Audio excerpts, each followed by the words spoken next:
Habíamos visto entonces que era pedagogía, dijimos, ¿verdad? Que es la que se encarga del estudio de la educación, los métodos técnicos que pueden desarrollar dentro del proceso educativo. Dentro de la pedagogía vamos a encontrar distintos tipos. Está la pedagogía de Waldorf. En este caso vamos a encontrar, ¿verdad? La creatividad artística que pueda tener un niño. En todo momento nosotros tenemos que emplear un recurso que venga a satisfacer la curiosidad, en este caso, ¿verdad? De un niño, de una persona, de un adolescente, de un estudiante como tal. Ya no nos vamos a referir, ¿verdad? A los adultos porque dijimos que esa ya es parte de la andragogía. Entonces vamos a encontrar que todo aquello que en un momento determinado nosotros empleemos como un recurso va a venir a ayudarnos y a fortalecer lo que es el proceso educativo. Dentro de la pedagogía vamos a encontrar una que definitivamente se va a referir al campo de trabajo nuestro, ¿verdad? Que es la pedagogía infantil. En este caso dice que el objeto de estudio es la educación de los niños. La etapa de crecimiento de un niño es muy importante, ya que es cuando se adquieren competencias fundamentales para el resto de la vida. Esto lo hemos recalcado, ¿verdad? En muchas ocasiones. Hemos dicho que en su momento nosotros vamos a buscar, ¿verdad? Fomentar o crear en nuestro estudiante hábitos, habilidades y destrezas que le ayuden en el futuro. Por ejemplo, aquella situación, ¿verdad? De perder el temor de hablar en público, el temor de realizar una evaluación o la destreza o la habilidad, ¿verdad? De pintar, de dibujar, de poder desarrollar en ellos, ¿verdad? Una escritura, buena. Porque muchas veces dicen, no, es que la verdad que desde que comencé, ¿verdad? A mí no me gustaba escribir, pero no es tanto de que si le guste, sino hay que hacer las cosas como se deben de hacer.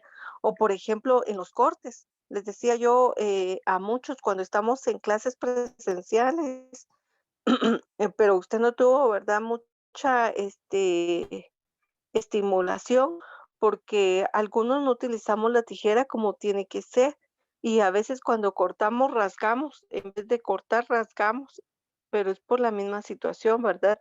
Que no se tuvo esa práctica desde pequeños. O la forma de pintar con un crayón, ¿verdad? Y los niños cuando comienzan ahí para arriba, para abajo, para todos lados rayan, ¿verdad? Y no, tenemos que tener una guía de cómo pintar correctamente. O pintamos muy duro, escribimos muy duro. Cuando escribimos, posiblemente marcamos 5 hojas, ¿verdad? Entonces, hasta ahí nosotros somos los encargados de desarrollar, ¿verdad? Esas habilidades, esas competencias fundamentales en los niños.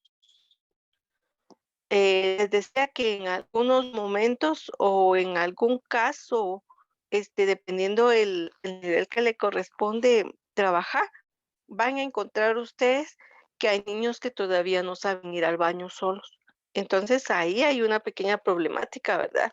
En que hay que ayudar al niño a poder establecer, pues, para ir al baño.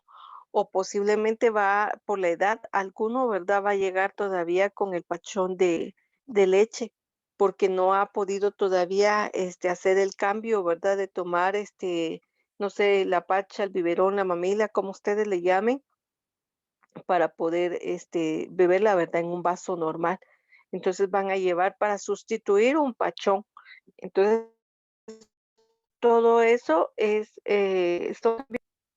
la pedagogía crítica dice que es el objetivo principal es transformar un sistema tradicional y desarrollar un pensamiento crítico en cada uno de los estudiantes. Acá, si bien es cierto, se busca un pensamiento crítico, pero no es una crítica destructiva, ¿verdad? No es una crítica de ver qué es lo que está mal en relación a poder atacar ese aspecto, sino ver qué es lo que está mal y cómo nosotros vamos a cambiar eso malo que está en el ambiente social. Nosotros regularmente les decía, por ejemplo, ustedes como docentes, pues ustedes escucharon parte de la historia de Guatemala, de cómo fue la invasión que se tuvo, ¿verdad? De los españoles a los mayas y cómo nuestro territorio mesoamericano estuvo comprendido. pero usted ya no fácilmente, ¿verdad?, va a volver a repetir esa situación mitológica en donde le dijeron, ¿verdad?, que los mayas eran personas, irracionales, personas que no tenían ningún, conocimiento y que habían cambiado fácilmente, ¿verdad?, los espejitos por oro, o que en su momento cuando mataron a Tecumán, ¿verdad?, él mató al caballo pensando que mataba al hombre, o sea, esas cuestiones nosotros solo lo tenemos como algo poético, pero en realidad nosotros podemos distinguir esa situación. Entonces, nuestra crítica nos hace saber que eso sería algo inconcebible y que por ende nosotros no vamos a repetir esas cuestiones, la historia de forma mal. Y es donde entra la crítica que usted va a desarrollar. Tenemos entonces también la pedagogía conceptual y dice que tiene como objetivo principal el desarrollar el pensamiento, valores, habilidades de cada estudiante según la edad.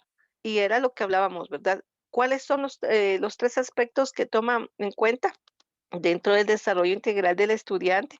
Pues el aspecto afectivo, cognitivo, expresivo y en su momento, ¿qué es lo que nos ayuda o cómo, se establece la pedagogía? A través de métodos, técnicas, estrategias, ¿verdad? Un procedimiento específico para poder desarrollarlo dentro de un alumno o estudiante. Ya nosotros no tenemos del todo alumnos, ¿verdad? Porque ya el alumno solo escuchaba y repetía, y repetía, y repetía. Hoy en día tenemos que nuestro estudiante también es el que aporta las ideas dentro del proceso como tal. Cuando hablamos de una pedagogía social, estamos hablando sobre la igualdad de oportunidades al acceso de educación. En este caso, se recuerdan que hemos hablado mucho, ¿verdad? La diferencia que se tiene a veces dentro de los procesos educativos, que en su momento, pues la educación tendría que ser gratuita. Según lo establecido, la educación debe ser laica, gratuita para todos. Pero por las circunstancias, nosotros siempre elegimos, ¿verdad?, dónde poder, abordar esos aspectos educativos. Tal es el caso que usted en este momento, ¿verdad?, a diferencia de muchos establecimientos públicos, llamémoslo así, pues usted está recibiendo su educación, ¿verdad?, en línea. Usted no, tiene la limitante, por decirlo, que le corresponde, ¿verdad?, que ir a recoger solamente un montón de copias, para poder después desarrollarlo sin la ayuda de su docente. Hoy en día usted tiene la oportunidad de estar en un sector distinto, en donde usted escucha su clase, le explican los temas y usted ya luego los aborda, desarrolla ejercicios, desarrolla actividades que competen a su curso, mientras que si lo vemos, por ejemplo, en los sectores públicos, perdón, pues ahí hay una diferencia, ¿verdad? Hay algunos que solo están yendo a recoger copias, documentos, ejercicios, una clase posiblemente, no sé, por semana, ¿verdad? Para una pequeña explicación de todos los temas. Entonces ahí pesa, ¿verdad? Y tendría que ser en forma generalizada la educación para todos, es decir, que todos no tendríamos por qué detenernos en este proceso. La pedagogía de Walford dice que su objetivo principal es la educación en una persona, en su autonomía y libertad. Definitivamente, lejos de poder observar eh, la educación, recordemos que todo ser humano pues es autónomo y libre, en donde en un momento determinado, aunque usted tenga el papel de hijo, de padre, de esposo, de madre, de primo, de hermano, sobrino, nieto, como sea, toda persona está en la libertad de poder actuar, de poder desarrollar, de poder pensar y de poder expresar. La diferencia que busca este aspecto como tal, en el niño es que tiene que expresar todos estos niveles de forma gradual. Es decir, si nosotros estamos trabajando, por ejemplo, el nivel inicial, pues todas las actividades que estén, bajo este proceso educativo, pues tienen que estar acordes a esa edad. Yo no voy a poner, por ejemplo, al niño, ¿verdad?, a hacer análisis crítico cuando en este caso todavía no vamos en ese proceso. Yo no voy a enseñarle a los niños, palabras completas cuando él apenas está conociendo vocales, pero no quiere decir, o sea, que no lo va a llegar a desarrollar, sino simplemente que todo va a ir en base a las necesidades de las edades que se tienen. Y conforme vaya desarrollándose esas actividades, es como nosotros vamos a incorporar ese grado de complejidad a las situaciones que nosotros, desarrollamos. Por ejemplo, regularmente nosotros en la preprimaria, pues tratamos, ¿verdad? Vuelvo a repetir, de que el niño desarrolle habilidades motoras. Entonces jugamos, ¿verdad? Con plasticina, con pintura, con materiales moldeables. Ya cuando usted va a estar, por ejemplo, en una etapa de básico, de diversificado, pues difícilmente vamos a retroceder a ese aspecto, ¿verdad? Y posiblemente ya les solicitemos que hagan maquetas, pero entonces ya no vamos a hacerlas, ¿verdad? Con plasticina, sino vamos a hacerlo posiblemente con otro material. ¿Por qué situación? Porque ya cambia totalmente el grado de complejidad que usted va a ir avanzando. Entonces ahí vamos en ese desarrollo integral de la persona que va a ir de fase en fase, es decir, de un primer nivel a un nivel superior, hasta donde nosotros recordemos que la situación de poder aprender no se limita, ¿verdad? O sea, es que usted ya llegó a sexto primaria y hasta ahí llegó, ¿verdad? Usted ya llegó a tercero básico y hasta ahí este es el límite. Usted ya llegó a diversificado y hasta ahí nada más. Usted ya llegó a nivel universitario y hasta ahí, ¿verdad?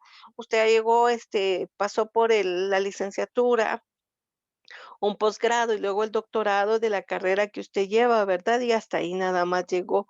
Eso no puede ser, o sea, definitivamente el ser humano puede avanzar, no importa la edad, no importa en su momento, ¿verdad? Cómo el ser humano, este, pueda seguir aprendiendo, posiblemente pueda seguir aprendiendo cursos fuera de lo que es un sector educativo, pero que vengan a beneficiar, por ejemplo, el aspecto, ¿verdad?, de su trabajo como tal. Por ejemplo, no sé, alguno de ustedes va a decir, bueno, pues yo voy a tomar un curso de manualidades, ¿verdad? Para poderlas desarrollar con los estudiantes. Eso es válido. Luego tenemos la psicopedagogía. En este caso son las dos ciencias, de la psicología y la pedagogía. Y dice que estudia los procesos psicológicos, es decir, la forma interna del ser humano para poder aprender. Y en este caso, suele desarrollarse o implementarse, dice, en los trastornos del aprendizaje. Me gustó bastante un meme que decía, eh, ¿por qué la maestra piensa que yo no sé la respuesta? ¿Será que yo no sé la respuesta a sus preguntas o será que ella no pregunta de forma correcta? Entonces ahí tiene mucho que analizar uno como docente, ¿verdad? Posiblemente soy yo como docente que no entiendo a mi estudiante y para ello definitivamente es mucho trabajo el poderlo desarrollar. Decía otra autora, ¿verdad? También internacional y no hace mucho dio la conferencia. Decía, es que padres escuchen claramente. O sea, un docente es la persona que va a ayudar, de forma, académica, teórica, práctica en contenidos, pero la educación va a venir desde casa. Es decir, o sea, el docente no tiene que ser papá, no tiene que ser psicólogo, no tiene que ser niñero o niñera, decía ella, ¿verdad? En parte tiene mucha razón, porque a veces los papás delegan toda la autoridad sobre un docente y limitándose ellos, ¿verdad? Es que, ¿sabe qué? Mire, ya no, en casa ya no lo quiero, mejor se lo traigo. Tal vez usted puede con él, tal vez usted le puede hablar, tal vez usted le puede decir, tal vez usted le puede llamar la atención. Entonces eso hay que cambiarlo y erradicarlo, o sea, dejar el papel muy claro del docente, aunque en su momento vean cómo nosotros, aunque querramos desligarnos de este proceso, no podemos. La pedagogía y la psicología son parte de lo que nosotros podemos encontrar. ¿Y qué pasa entonces? A veces vamos a encontrar trastornos de aprendizaje en nuestro estudiante y posiblemente muchos de estos trastornos de aprendizaje no tengan que ver con la dificultad de aprender de la persona, sino todo aquel proceso mental que él pueda tener en su contexto, todo aquello que él esté atravesando en su momento, ¿verdad? Porque vemos niños distraídos, porque vemos niños con sueño, porque vemos niños inquietos, etcétera. Entonces ahí ya podemos nosotros hacer este uso de la psicopedagogía, aunque en este caso, pues nosotros vamos a tratar, ¿verdad? Estos aspectos psicológicos solo para fortalecer el aprendizaje. Mientras que un psicólogo tendría que encargarse, ¿verdad?, del aspecto psicológico interno de la persona como tal, es decir, todas aquellas falencias, deficiencias, situaciones que estén afectando al niño de acuerdo a su entorno familiar, de acuerdo a su contexto, de acuerdo al entorno social al cual él proviene. Y por eso es que nosotros observamos, ¿verdad?, estos tipos de pedagogía. Hay otros elementos que también vienen a integrarse. Pero, los principales son los que nosotros estamos abordando como tal.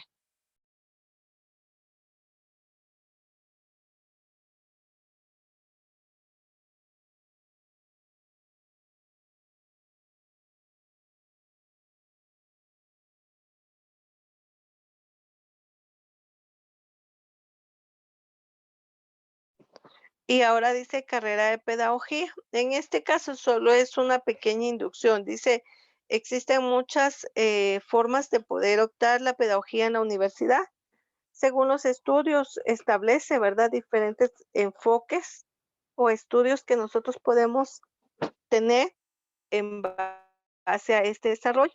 En este caso, ¿verdad? En el área de educación de universitaria, pues vamos a tener, por ejemplo, el proceso que se mantiene es en una carrera técnica de profesorado de enseñanza media, que son 3 años de universidad, y luego la licenciatura, ¿verdad? Establecida como administración educativa, licenciatura en pedagogía, licenciatura en psicopedagogía, y esos son, las áreas que se tiene, por ejemplo, a nivel universitario.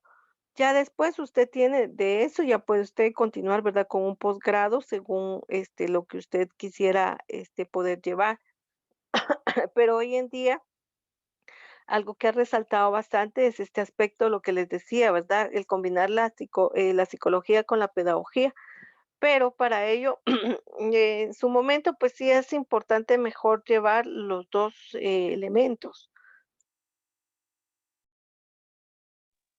Ya que a medias no podríamos cubrir, ¿verdad? O sea, no soy psicóloga y no soy pedagoga en sí. Entonces, tendríamos que cubrir los 2, ser psicólogos y ser pedagogos para poder entender a la psicopedagogía como tal. Tenemos la pedagogía y la educación. En este caso, hay personas, dice, que suelen confundir la pedagogía con la educación. Sin embargo, si bien es cierto, o sea, son 12 ciencias o 2 disciplinas que están unidas para poderse desarrollar dentro de una persona, cada una busca un aspecto primordial. Una va a suponer a la otra, en donde definitivamente van a buscar los métodos, las técnicas nuevamente que lleven al éxito del proceso educativo en forma generalizada. Entonces los conceptos sí están estrechamente ligados uno con otro, pero definitivamente cada uno tiene su propio objetivo. Entonces no vamos a confundirlas o a suponer que la pedagogía y la educación es lo mismo como tal. La pedagogía es un conjunto de métodos y recursos en la práctica del proceso educativo, mientras que la educación como tal comprende todo el sistema donde esté inmersa la pedagogía como tal. ¿Alguna duda con respecto al tema, Marina, Alejandro, No, señor, todo bien. Jocelyn?